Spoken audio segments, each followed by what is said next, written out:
সুপ্রিয় দর্শক, ভেরিকোসিল রোগ ভালো হয় না এই কথাটা প্রজন্মের পর প্রজন্ম চলে আসছে যে এটার কোনো সুচিকিৎসা নাই। কিন্তু আমাদের হোমিওপ্যাথিতে খুব ভালো চিকিৎসা রয়েছে। একজন প্রবাসী ভাই যে কিনা তার এই সমস্যার জন্য বাহিরে প্রবাসে যেতে ভয় পাচ্ছিল, আজ সে আমাদের মেডিসিন খেয়ে প্রফুল্ল মনে বলতেছে যে ভাই, যদি আমরা এই চিকিৎসা না পেতাম তাহলে হয়তো এই অতি গরমের মধ্যে বিদেশে এসে হয়তো কাজই করতে পারতাম না, হয়তো আমাকে দেশে আবার ফেরত যেতে হতো। এরকম চমৎকার রিভিউ যখন রোগীর মুখে শুনি, তখন বলতে বাধ্য হই যে আলহামদুলিল্লাহ আমাদের হোমিওপ্যাথিতে ভেরিকোসেলের চিকিৎসা রয়েছে। তো এই ক্ষেত্রে রোগীদের ধৈর্যের একটা পরীক্ষা আছে যে রোগী কতটুকু ধৈর্য ধরতেছে।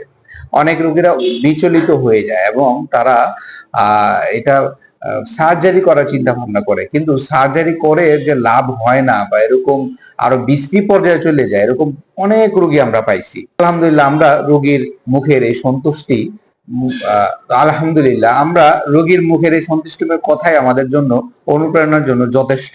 তো আপনারা যারা ভেরিকোসেলের চিকিৎসা করতে চান বা করাতে চান বা যারা প্রবাসে আসেন, নিশ্চিন্তায় হোমিওপ্যাথি গ্রহণ করুন। অবশ্যই আলহামদুলিল্লাহ, আল্লাহ যদি চাহে, আমরা যদি সর্বোচ্চ চেষ্টা করি এবং ক্লাসিক্যাল প্র্যাকটিস করি, তাহলে অবশ্যই ভালো হবে ইনশাল্লাহ।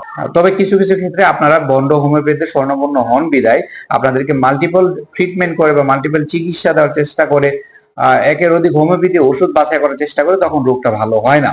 যারা ক্লাসিক্যাল ট্রিটমেন্ট করে আপনার সকল কিছু বিস্তারিত গুছিয়ে এর উপর ভিত্তি করে সিঙ্গেল রেমেডি বাছাই করবে, তারা অবশ্যই এই রোগ থেকে ভালো হবে ইনশাআল্লাহ। তো ভালো থাকবেন, সুস্থ থাকবেন। আসসালামু আলাইকুম।